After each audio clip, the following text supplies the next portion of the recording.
Civil rights didn't write your resume, but civil rights made somebody read your resume. I may not know there are some places that I can't go,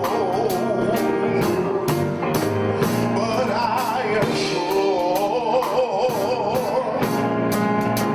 of this one thing, that God is real, for I can feel Him deep within. I cannot tell just how you felt when Jesus took, when He took every one of your sins away. Yeah, but since that day,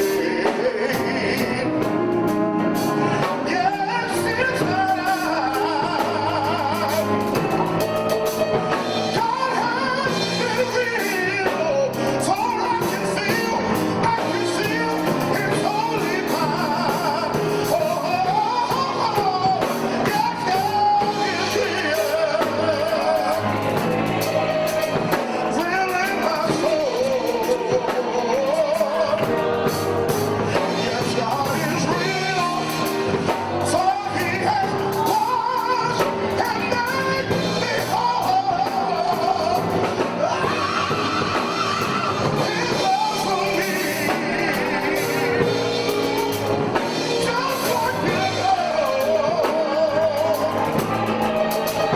Yes, God is real, for I can feel Him in my soul.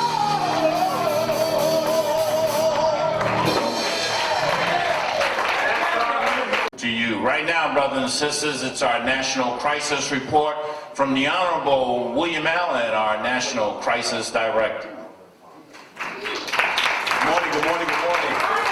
Okay.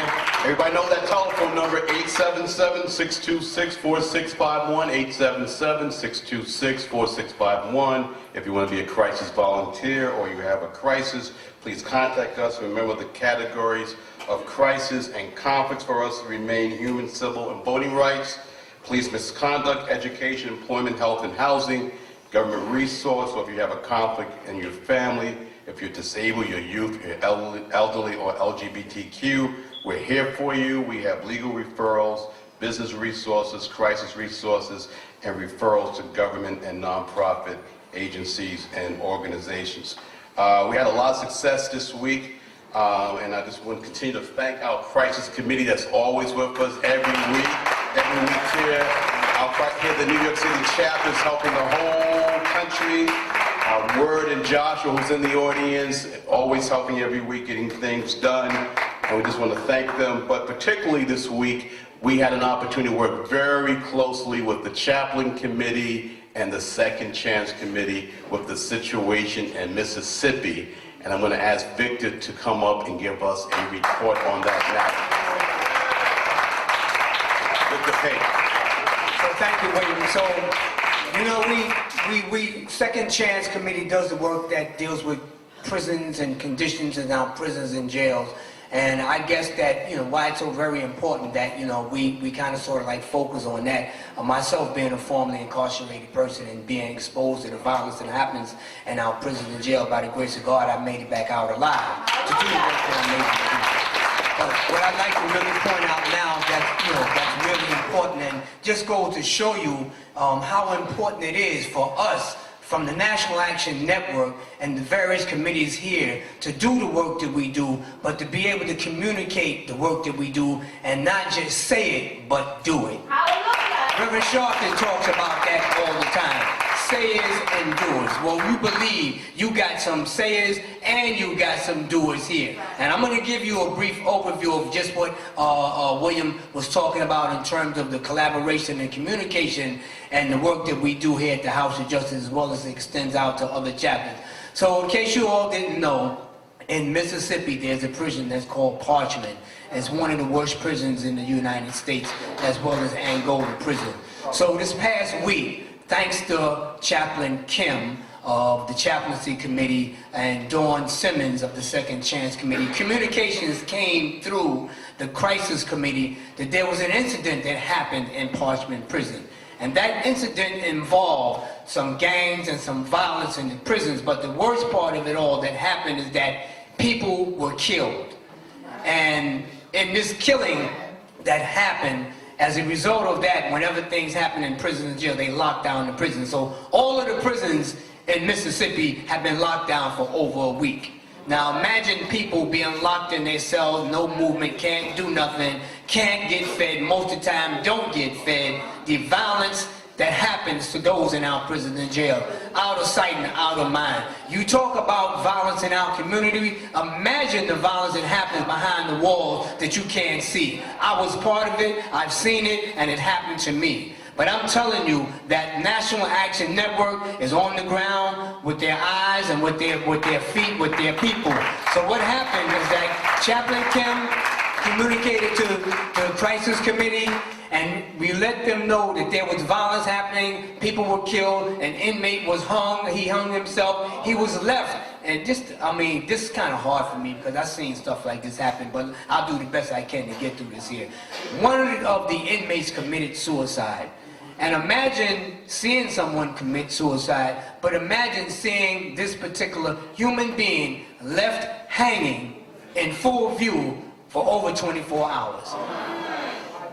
Left hanging in full view for 24 hours. The inmates didn't do that. The staff did that. They allowed that to happen. That's criminal, and that's inhumane, and that's immoral. But that just speaks to the mindset and the culture behind these prisons and jails. So to give you a little bit more further context to this here, Dawn Simmons reached out to some of the families of those people that were in those prison jails and got a little bit more context as to what was actually going on. So it was revealed that there was supposed to have been some gang violence. One of the correctional officers opened the cell and allowed opposing gang members to enter a cell of another member. They went in the shower, stabbed him to death. How does this happen? So they were complicit in the violence that happened. And they're trying to make it appear as though it's only gang related. No, it's not only gang related. They're not telling the truth. This is why National Action Network, Second Chance Committee, Chaplains Committee, Reverend Toon, the chapter down in Mississippi was on the ground and had people there in the protest about what was going on in prisons and jail. Elected officials went to the prisons to investigate to find out what was going on. Everything has not been explained right now, but I'll tell you that National Action Network is on the ground. We are connected. We have information, and as things develop, we will bring it back to you. But just imagine violence happening in our prison and jail. It's a crime shame. Victor Pace. So remember, we need crisis volunteers, 877-626-4651, 877-626-4651. We also need participants for the Chaplain Committee and the Second Chance Committee. All right, thank you for all of that. Right now, .net. We're back, brothers and sisters. You're listening to the National Action Network Saturday Action Rally, coming to you live on WLIV 1190 AM in New York. We're streaming to you across the nation on a number of platforms. We're live right here in the House of Justice, 106 West 145th Street. If you're in the house, get on your feet. If you're at home, put your hands together for the president and founder of the National Action Network, the Reverend Dr. Al Sharpton. No justice. No justice. No justice. No justice. What do we want? What do we want? What do we want? When do we want it? When do we want it? When do we want it? Hug the person next to you, tell them you love them.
Action Network Change Choir. Give them a big hand. Give a big hand. Certainly we're happy to be with you another Saturday morning for the Saturday Action Rally. For you that are here live at the House of Justice, 106 West 145th Street in the village of Harlem, and you that are listening live on 1190 WLIB AM in New York, and we are live on Impact Television all over the world. We are happy to be with you another Saturday morning to give our report on where the action is. Give a hand to our presider, Attorney Michael Hardy.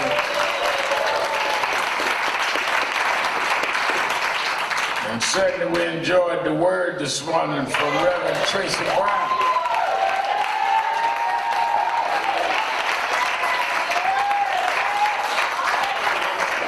Reverend Tracy Brown of Ruth Fellowship in Plainfield. And we were blessed to have heard that this morning, and we want to wish I must, before I go any further, wish happy birthday one of our members. I don't do birthdays, but she's 91 years old. I'm going to do her.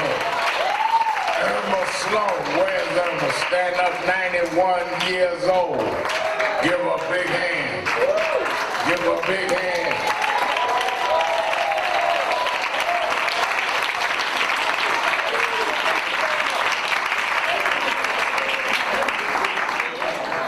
And she is here. Most Adams, sitting right over there where she is now, and she is 91 and active and moving and shaking stuff up.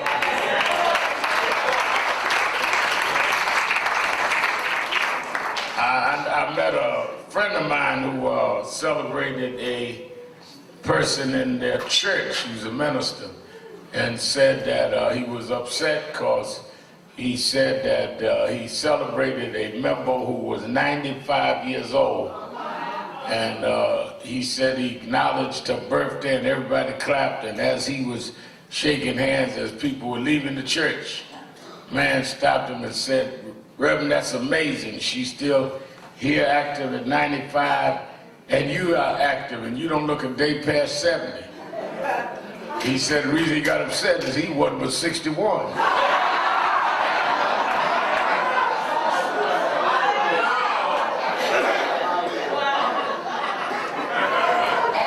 So when folks start acting like you don't look older than you are, you better get up in the morning and work out like I do and do something. Glad to see our bishop, our mentor, our leader, Bishop Herbert Gartrey.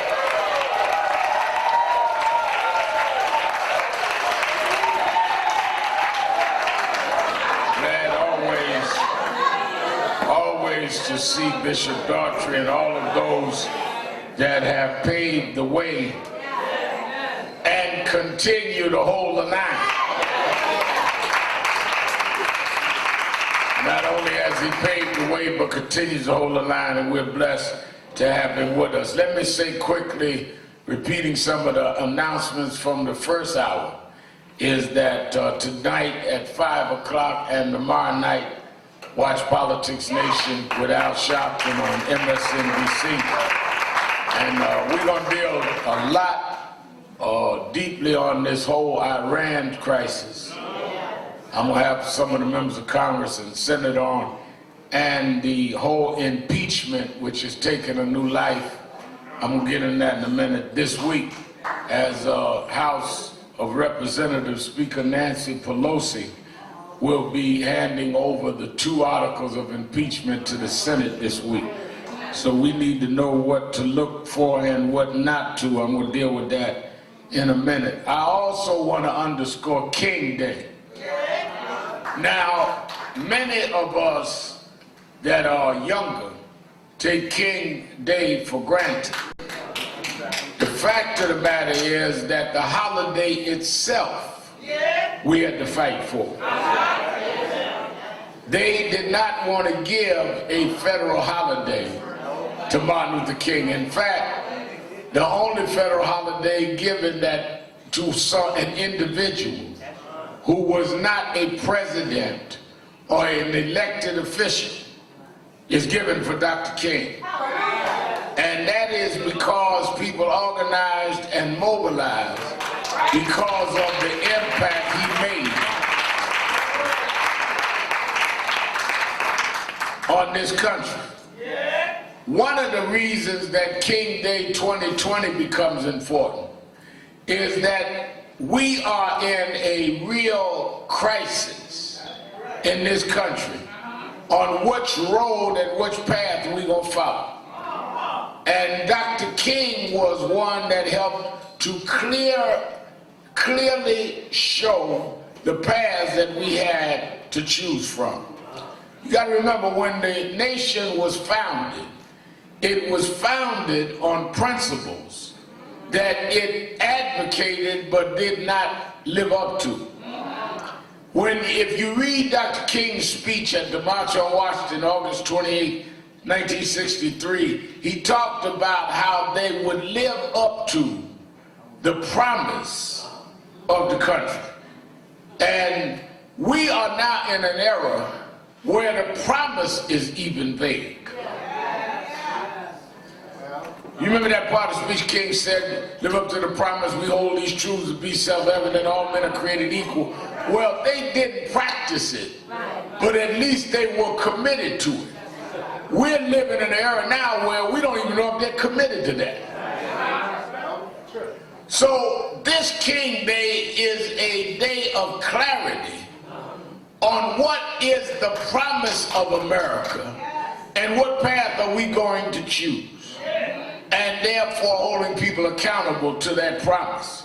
You know, there was a time we could say, we want you to explain to us A, B, C, D. You now have an administration in Washington that don't explain nothing to you because they don't intend to do A, B, C, D.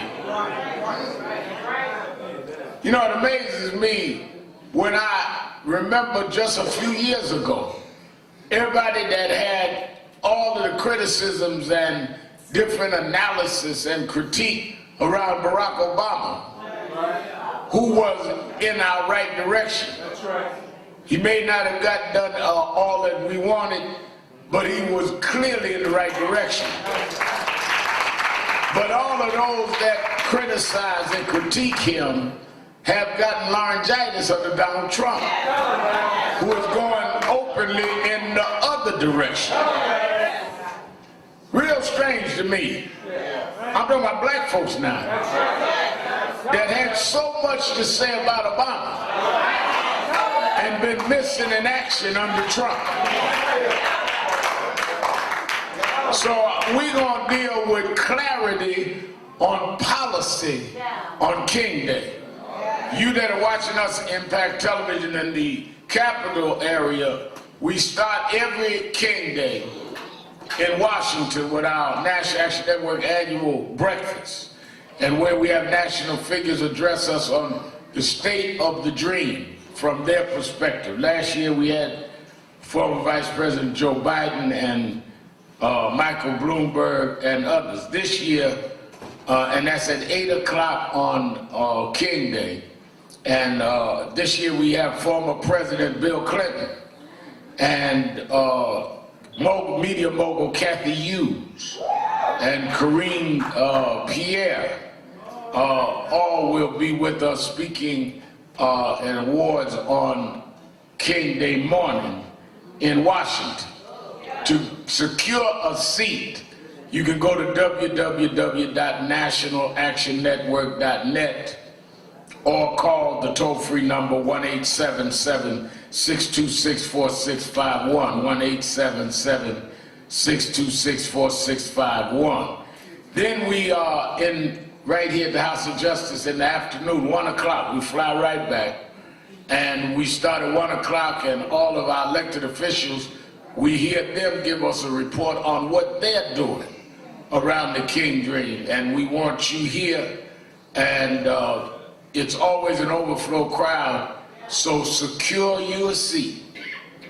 by going same place, www.nationalactionnetwork.net, or calling the toll-free number 1-877-626-4651, 1-877-626-4651. Now, King Day cannot and should not be a day off. It should be and must be a day on.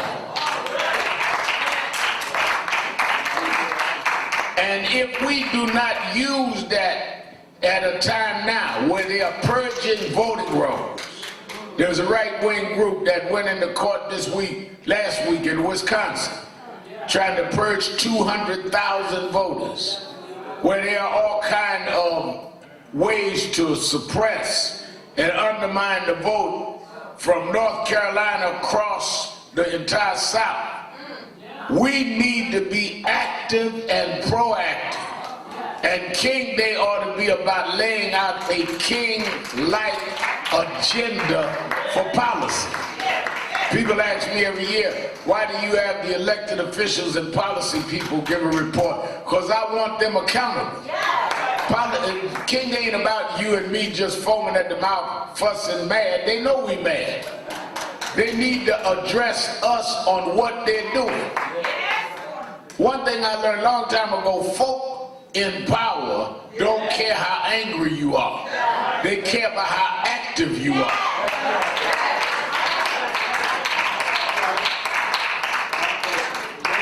If you are active, organizing voters, organizing people to do something, that is what concerns them.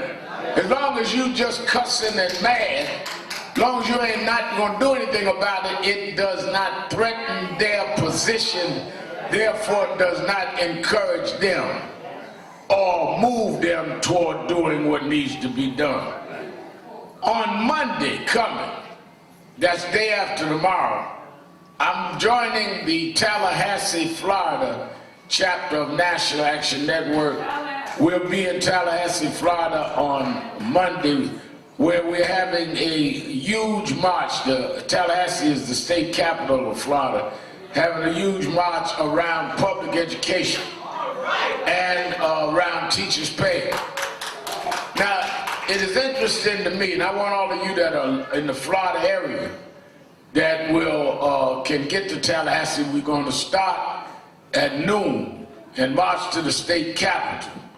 And what is interesting to me, with all of the political capital in Florida, everybody, we need Florida to win the presidency. Sunshine State, tourists go down, lay on the beach, retirees. Florida is number 47 in teachers' pay. 47. Only 3 states pay teachers less than in the state of Florida. That's why we're marching Monday. There were 3,000 classrooms in Florida that didn't have certified teachers. They had to use substitute teachers or temporary teachers. They've got it now down to 2,700. So the teachers union and others and the ministers and National Action Network say the legislature needs to do something about it. So I'm going to be with them Monday to keynote the rally in Florida around that issue. Well, one of the things that the president of the teachers union was telling me, they have several black colleges, HBCUs in Florida. Bethune-Cookman, I got an honorary degree from them. I found a couple of, about 4 of them.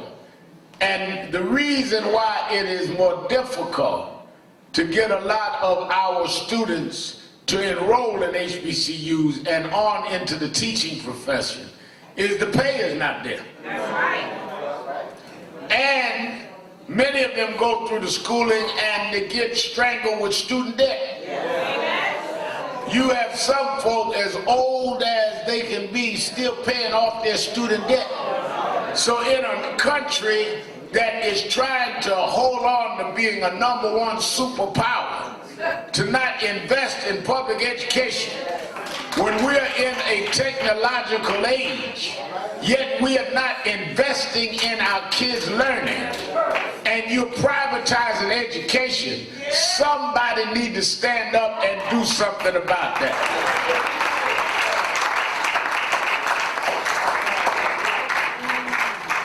Very interesting, when Trump came in, he had a tax plan to help the wealthy and private corporations. But they started cutting back on Obama and other of his officials' education plan. So their priority, the Bible says a man's treasure lies where his heart is. His heart was with the wealthy, not with educating the children. How you gonna keep up technologically if you're not investing in your children? And then many of us that have children or nieces or nephews or grandchildren need to watch to make sure that they are studying and learning the right thing.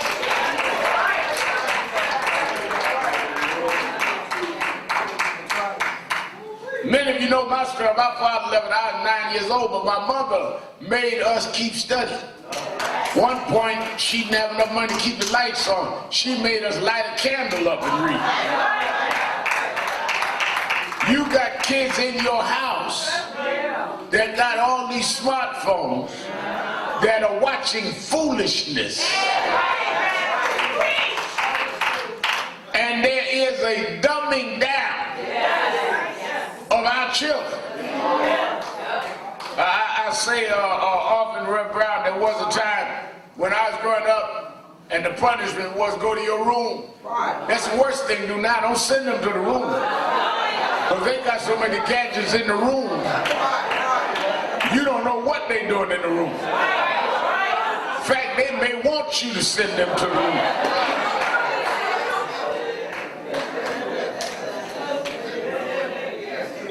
I went by a friend of mine's house, and I said, well, where's that? Wait, you got a son on your way? So, oh, he in the room. In the room doing what he is. I think he in there watching Power. I said, that ain't black power now. You better watch what he watching. Get your powers mixed up. You watching Empire. That ain't the Asante Empire. They plant in our children's head things that you need to know. Now, we need to know it. I watch all that stuff so I know what they're doing. But there seems to be a threat to say to our kids that unless you are street and thuggish and criminal, that you ain't black enough. And they define blackness by how low down you can be.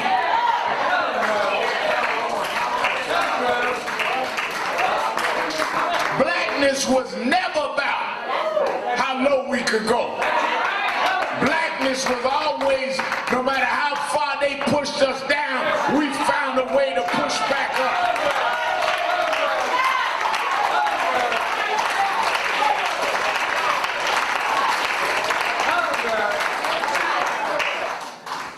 I remember when Dominique Nash was going to college, they started saying how people would tell them, if you spoke with a certain eloquence and studied a certain amount, you were acting white. But it was acting black. Don't ever let anybody define blackness with foolishness.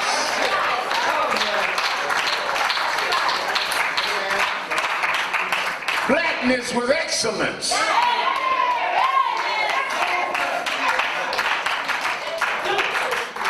They were amazed. I had the author at National Action Network's convention last year, David Blight. They were amazed when Frederick Douglass, who was a runaway slave, got to New England and could stand up in Massachusetts and speak as eloquently as the most learned white man. So much so that the abolitionists, William Lloyd Garrison and others, were saying, you speak too well. Let us do the talking. Because of his thirst for knowledge and his thirst for excellence and his hunger and drive to affirm who God made him. The chains and the shackles that bound him couldn't stop him from being excellent anyhow. That's what blackness is.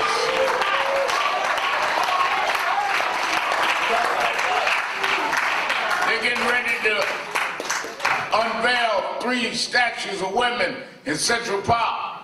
With all the statues in Central Park have been men. One of them, Harriet Tubman.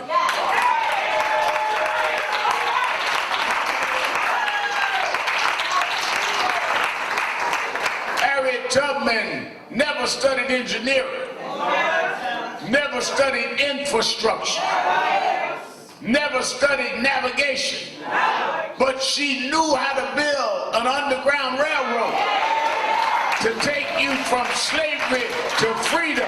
That's what blackness is.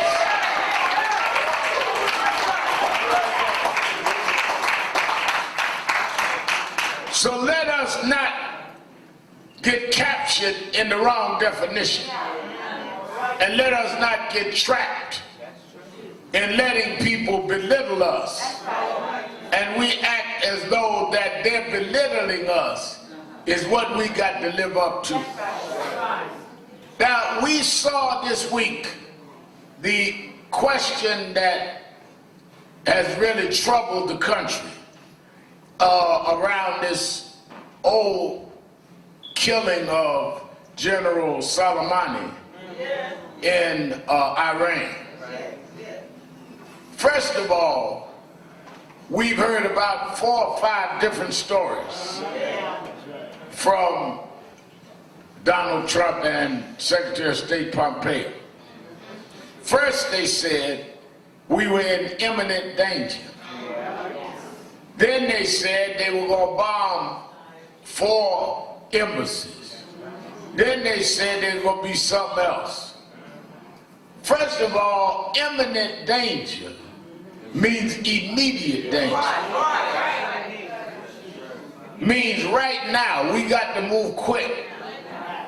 They went from imminent to saying that, well, no, they were going to hit 4 or 5 embassies. Now, Rudy Giuliani already redefined lying. You remember he got on TV and the journalist asked him about lying. He said, well, it's according to what you gonna call lying. He gonna redefine lying. Lying is lying. Truth is truth. I hear folk talk about the difference between your truth and my truth. Ain't nothing but truth is truth, lies lie. You ain't got no individual truth. And imminent is imminent. Don't let them redefine that. Then they killed this man. Yes, he was a bad man. Yes, he was murderous. Yes, he had blood on his hand. But explain to me how you embrace some bad folks and kill others. Kim Jong-un is a bad man. They accuse him of being involved in killing his own brother. But Trump embraced him, said they exchanged love letters. Dear Kimmy Boo Boo.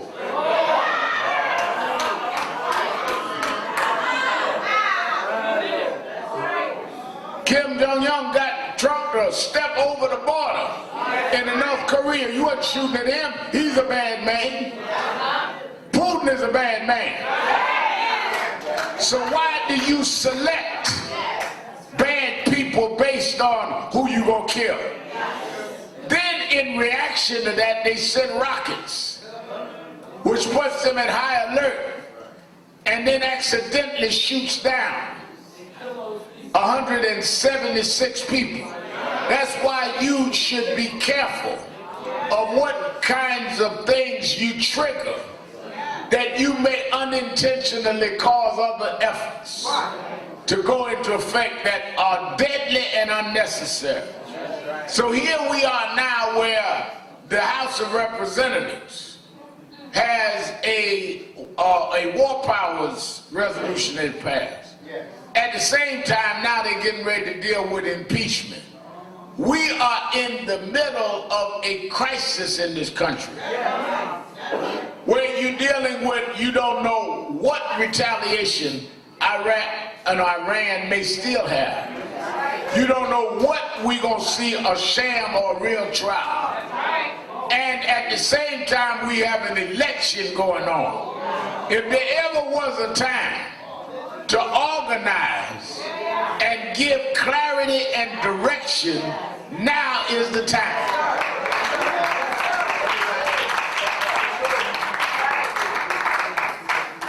See, a lot of folk get flustered in the midst of all of this. I say it is an opportunity for all of us that are grounded and clear to organize.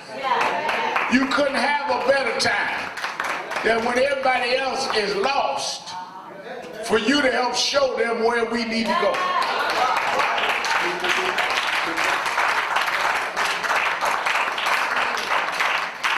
But the reason why a lot of us are in disarray is we are joining the pile-on rather than give direction. Worst thing in the world is you walk outside your house and everybody outside fighting and you jump on the pile-on, don't even know what the fight's about. I know folk getting mad at everybody on the other side of a discussion and don't even know why they mad. They just joined in. And your buddy mad, so you mad. Crowd mentality. I see it all my life. I've seen folk in the church. Crowd mentality. Walk in late to church and everybody shouting and you jump up and start shouting. You even know what they're shouting about.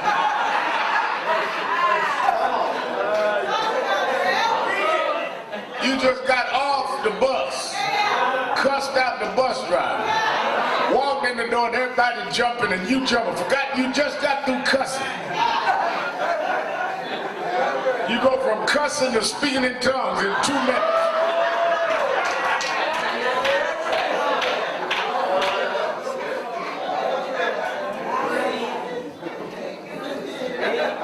You ought to be clear in foggy times. It's not hard to be clear if everybody else is cloudy. There is no direction from this president. Do you know how precarious and dangerous it is to live in a time where folk openly say they don't know from 1 minute to the next what the president gonna do? That's a scary thing. When you are sitting up with the man that has his hands on the nuclear bomb, the man that can order death like he did, the man that deals with basic decisions, and the folk around him saying, I don't know what he's liable to do next. That is dangerous. And then on the other side, we have people that can't decide whether they up or down. And you have people that are lost in the midst of their own ego. They confuse visibility with viability. I get folk every week. Rev Mal, I want to get on your TV show. Rev Mal, I want to get on radio. Well, what you want to talk about? Well, I just need to get on.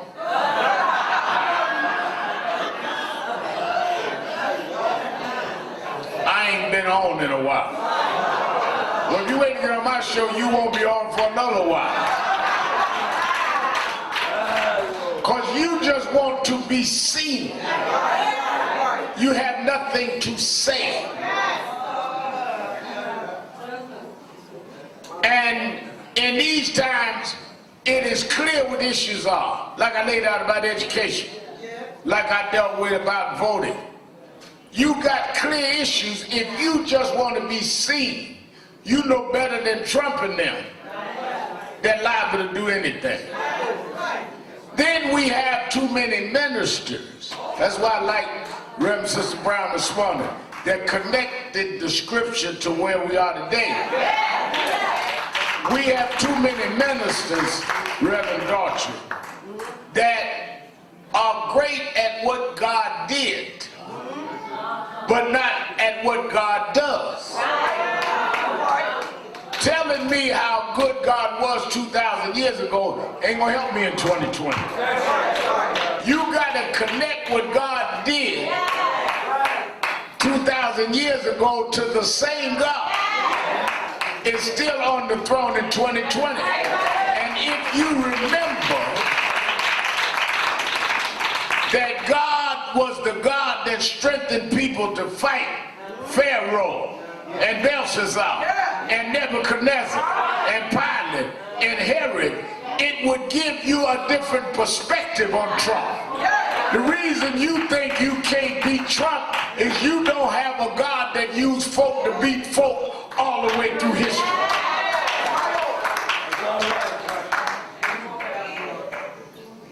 Other part is that you can't, listen to this, you can't use the enemy's weapons to fight the enemy. I'm going to say that again. You can't use the enemy's weapons to fight the enemies. What do I mean by that? You cannot use the same level of no values, no standards, representing nothing but self-aggrandizement, branding yourself, and think that that's going to defeat the enemy. The enemy has made and built a value system and a culture around the ego and around you self-aggrandizing yourself. Because if they can get you self-centered, then you don't live for a higher purpose, and you will not serve a God that put you here to fulfill that purpose. So you think it's all about you. That's why it's a good side, very positive side to social media, but it's a bad side. Because you become lover of yourself. And you never get beyond yourself. Look at some of this social media. Look at some people's Facebooks and Instagram. Just posing to themselves.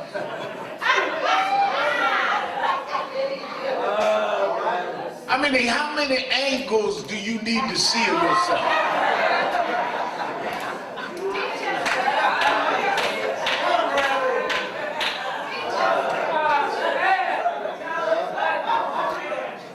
You are unemployed, poorly educated, and coming from a dysfunctional situation socially. And rather than fight to get the right education and fight to make jobs come in your community, you are posing half naked, perking up your lips like we ought to be watching you, rather than helping you and helping yourself. But that is the using of enemy's vehicles, rather than deciding that you're going to go against that time. That's why one of the great stories in the Bible, a lot of y'all missed that, was David against Goliath. First thing David did was not fight with the weapons of the enemy.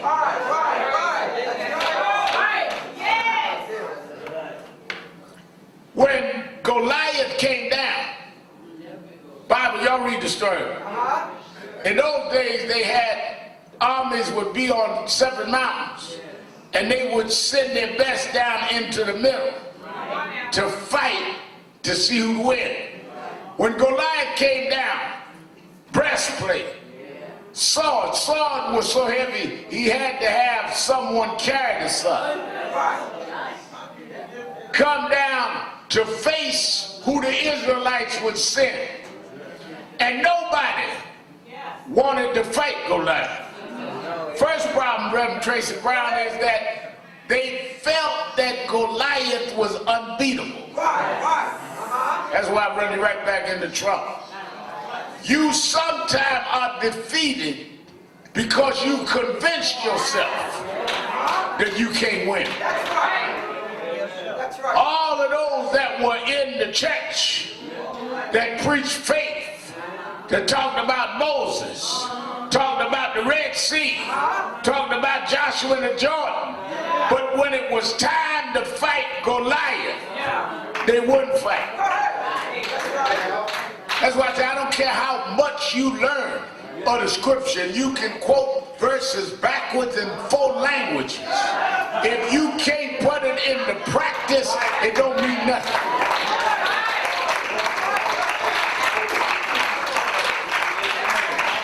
Easy to have faith when there's no challenge.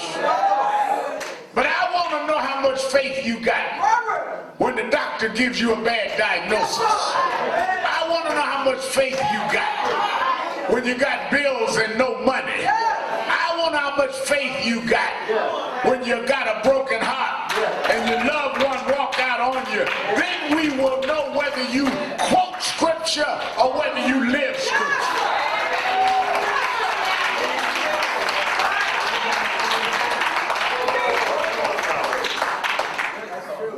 Saul said, here come the giant. Who gonna fight? No one would fight. And this shepherd boy that nobody ever saw fight, never been to war school, never been to combat class. This young shepherd boy stepped up and said, I'll fight this giant. Somebody said, wait a minute, you can't fight this giant. Get back in the fold. You ain't nothing but a kid. You have no experience. You have no background. You're not well trained. You're not learning. He said, yeah, all that's true. He said, but let me tell you something. I am just a shepherd boy.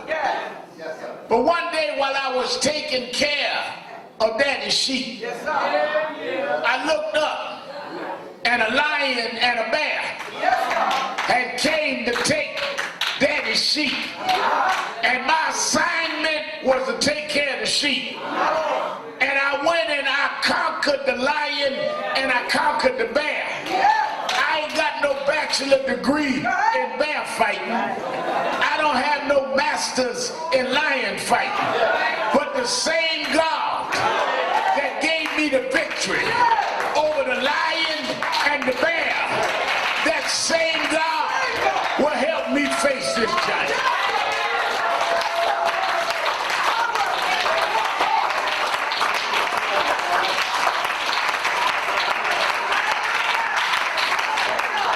Then he went on out to battle. Watch this. Goliath saw. He said, what is this? This little kid. He said, insult. You gonna send me this little kid? You got to be ready to be mocked. When you step out there, everybody ain't gonna applaud. Some folk gonna say, who do you think you are? Some folk gonna laugh and say, you aren't sophisticated, untrained, too rugged, not polished enough. Let them laugh. Just get ready for your fight. And then Saul said, well, at least if you're going to fight, let me give you my sword. Bring out the breastplate.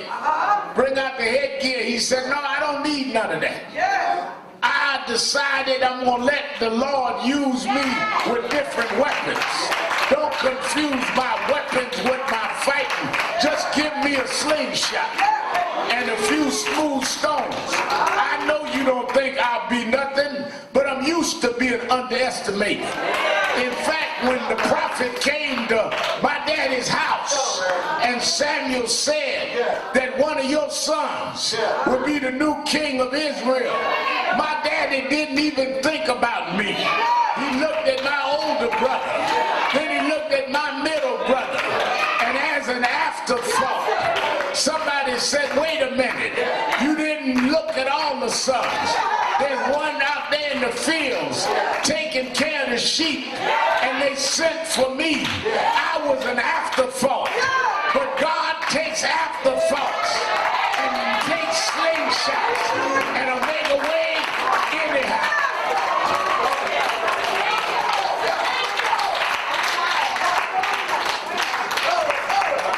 I remember coming up, a lot of the more prolific preachers would say, what's Sharpton gonna do? He didn't finish seminary. Wear his hair all conked up. I was an afterthought. But God takes afterthoughts and makes them a way out of nowhere. I heard Brent Brown cranking up this morning. And some of those sophisticated seminary preachers don't understand what that is, but I don't know where hooping came from. But Bishop Daughtry, I came up with my own theory. You know how we used to do it, Timbuktu, we'd have a theory. My theory was that after Nat Turner and the slave rebellions, they outlawed preaching because they were afraid that the preachers would incite insurrection. So they said, y'all can gather, but y'all can't do nothing but sing. And then going back to your slave quarters. But the preacher was smart enough to put his message in a rhythm that the master thought he was singing, but he was really preaching. That's where hooping came from. So before the master's edict, he'd say, he may not be here when you want him. But after they had to switch up, Reverend would say, he may not be here when you want him, but he's always on time. I know the Lord will make a way. Yes, he will. Yes, he will. He's been food when I was hungry. He's been water when I was thirsty. He's my rock, my sword and shield, my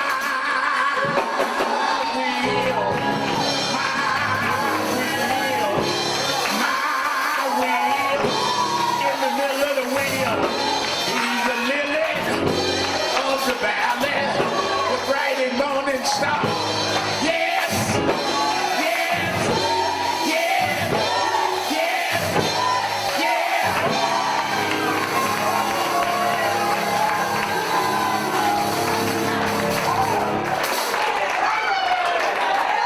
I know how to talk when Trump don't know what I'm saying. Trump don't understand that. He looking for one weapon. I got a different weapon. The same God that can use slingshots. The same God that can overpower lions and bears. That God is still on the throne. It's time to get up. Don't get distracted. It's time to stand up. Don't turn back. Tracy Brown told you, don't come down off that wall. We got work to do. I know they writing bad stuff about us, but don't come down. We got work to do. I know they're gonna minimize us, but don't come down. We got work to do. I know they think we can't win, but don't come down. We got work to do. I know they calling us names, but don't come down. We got work to do. If my people call by my name, will humble themselves and pray and turn from the wicked way, then, right then, you hear from heaven, I will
There may be someone here today that has not joined National Action Network. You hear us on the radio, you watch on television, but you've never joined the National Action Network. If you're here today and the auditorium, all you have to do is come down either aisle, come up to me and let us sign you up to join National Action Network. You that are in radio land, you can call right now, 1-877-626-4651. Civil rights didn't write your resume, but civil rights made somebody read your resume.